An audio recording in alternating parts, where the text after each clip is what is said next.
Assalamualaikum Ibu. Waalaikumsalam Bu Sebelumnya Bidan. silakan duduk terlebih dahulu Oke, ya. baik. Nah, perkenalkan saya Bidan Syifa yang bertugas pada hari ini ya Bu ya. Sebelumnya Heeh. saya izin tutup sampiran.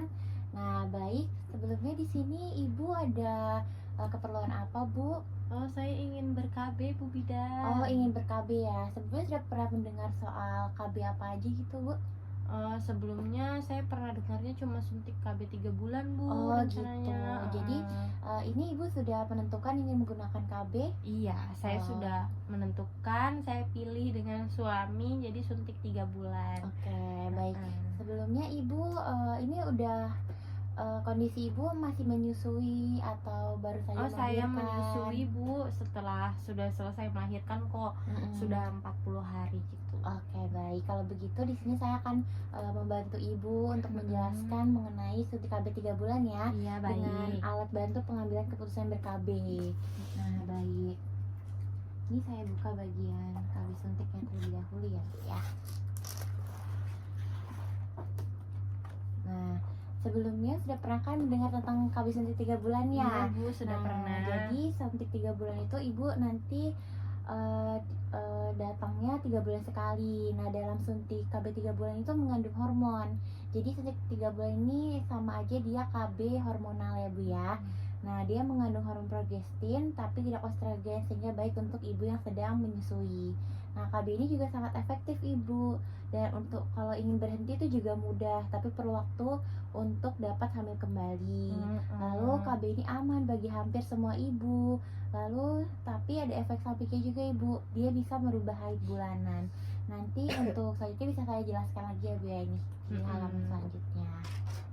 Nah, yang pertama ini ada persyaratan untuk menggunakan KB suntik 3 bulan Bu ya. Nah, di sini ada yang tidak bisa memakai KB suntik 3 bulan bila yang pertama ibunya menyusuinya baru-baru saja, masih kurang dari 40 hari. Lalu ibunya memiliki tekanan darah yang tinggi Bu. Karena itu bisa saja menjadi efek samping atau risiko tinggi ya Bu ya. Nah, lalu di sini misalnya ibunya itu masih tidak tahu nih lah kondisinya lagi sedang hamil atau tidak. Iya. Nah, selain itu ada 2 atau lebih faktor resikonya seperti yang tadi saya sebutkan, hipertensi, diabetes, lalu ibunya sedang merokok, atau misalnya usia ibu di atas 35. Nah, usia ibu kan di bawah 35 tahun, Iya, jadi bisa saya menggunakan. baru 27 Bu. Oh iya, baik. Nah, lalu ibu tidak ada riwayat diabetes Bu ya. Nah, lalu ibu tidak pernah terserang stroke atau bermasalah dengan penyakit jantung maupun pembuluh darah, lalu tidak pernah terkena kanker payudara, perdarahan abnormal ataupun penyakit hati seperti hepatitis atau penyakit kuning ya. Insya Tidak Allah pernah sih Bu Bu, ya.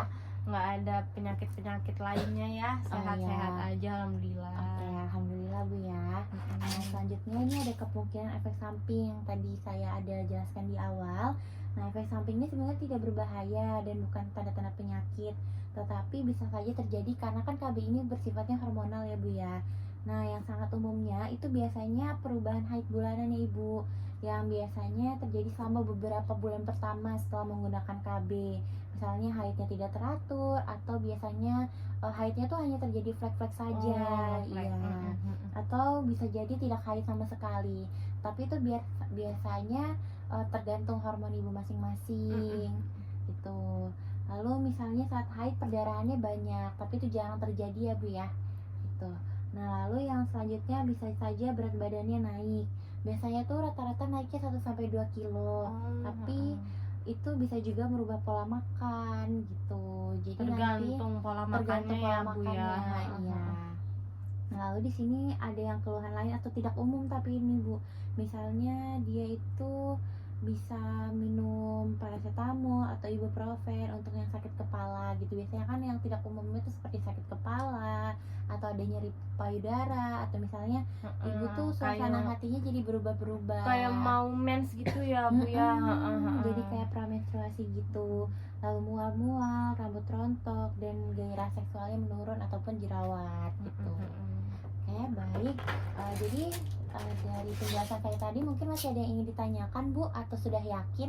Sudah cukup Bu, saya sudah yakin untuk gunain KB suntik 3 bulan. Oke, baik. Kalau begitu ini saya buatkan dulu kartunya lalu kita langsung dites dulu ibunya ya. Nah, baik Ibu, tadi kita sudah melakukan pemasangan KB selama 3 bulan ya Bu ya. Ini sudah saya catat semua untuk nanti tanggal kembalinya. Nanti kalau bisa jangan telat Bu ya, tapi Iya. kalau misalnya haid, nanti di tanggal kembalinya bisa langsung datang setelah selesai haid saja. Oke. Boleh. Nah, ini ya Bu ya kartunya. Oke, baik. Baik, terima kasih Bu. Iya, terima kasih juga Bu Bi.